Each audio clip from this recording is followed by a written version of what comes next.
Nasrallah की मौत के बाद माना जा रहा था कि हिजबुल्लाह कमजोर पड़ गया है, लेकिन बीते कुछ दिनों में हिजबुल्लाह ने इजराइल पर हमले तेज कर दिए हैं। इजरायली सैन्य ठिकाने हिजबुल्लाह के टारगेट पर हैं और वह लगातार इजरायली सैनिकों को नुकसान पहुंचाने के लिए घातक हमले कर रहा है।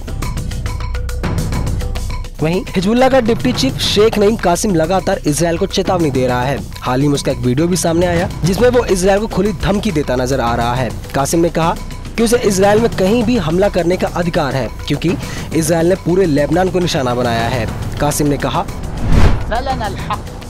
इजरायली दुश्मन ने पूरे लेबनान को निशाना बनाया है, इसलिए रक्षात्मक स्थिति से हमारे पास इजरायली दुश्मन के क्षेत्र में किसी भी पॉइंट को निशाना बनाने का अधिकार है, चाहे वो सेंटर हो या फिर उत्तर या दक्षिण का इलाका हो।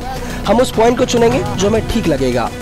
नईम कासिम ने पेजर ब्लास्ट का जिक्र करते हुए कहा, 17 सितंबर से लेकर अब तक हम एक नए फेज में हैं, जो इजरायल की आक्रामकता और लेबनान पर इजरायल के युद्ध का सामना करने के लिए है। मैं इजरायली होम फ्रंट कमांड से कहूंगा कि समाधान युद्ध विराम ही है। हालांकि हम कमजोरी की हालत में ये बात नहीं कर रहे। अगर इजरायल ऐसा नहीं चाहता तो हम भी लड़ना जारी रखेंगे। मीडिया रिपोर्ट्स की माने तो हिजबुल्लाह चीफ हसन नसरल्लाह की मौत के बाद संगठन के सामने अब एक ही रास्ता है, और वो है करो या मरो। लिहाजा हिजबुल्लाह के नंबर 2 लीडर नईम कासिम ने अब वही फॉर्मूला चुन लिया है जिसका इस्तेमाल रूस के खिलाफ यूक्रेन कर रहा है।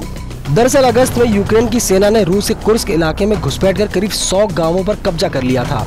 यूक्रेन के राष्ट्रपति जेलेंस्की बार बार दोहरा रहे हैं कि अगर रूस को बातचीत की टेबल पर लाना है तो उस पर और अधिक दबाव बनाना होगा।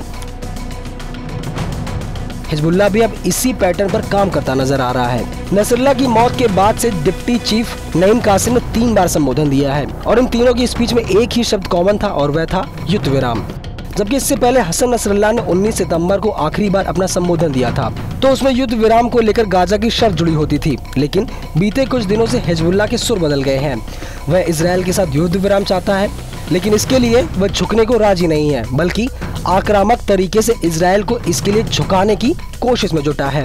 फिलहाल इस खबर पर आपकी क्या राय है, हमें कमेंट करके जरूर बताएं और ऐसी खबरों के लिए बने रहिए न्यूज़ 18 इंडिया ओरिजिनल्स के साथ।